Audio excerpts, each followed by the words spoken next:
پیارے بچوں، ایک دفعہ کا ذکر ہے کہ ایک جنگل میں ایک شیر رہتا تھا۔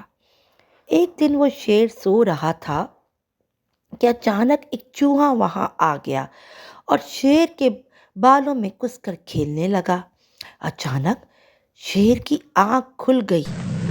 اس نے چوہے کو پکڑ لیا۔ چوہے صاحب جو تھے وہ ڈر گئے اور وہ شیر سے منت کرنے لگا کہ مجھے چھوڑ دو، میں آئندہ ایسا نہیں کروں گا۔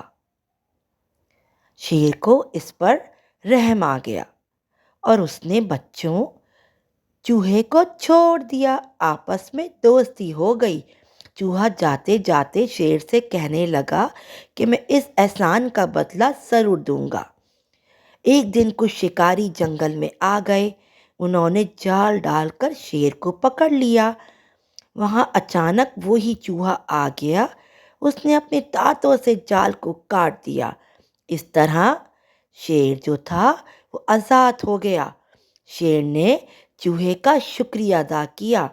چوہے نے کہا، کوئی بات نہیں، ایک دن آپ نے میری مدد کی تھی اور آج میں نے آپ کی مدد کر دی، اور اس میں شکریہ کس بات کا؟ پیارے بچوں، ہمیں ایک دوسرے کے کام آنا چاہیے۔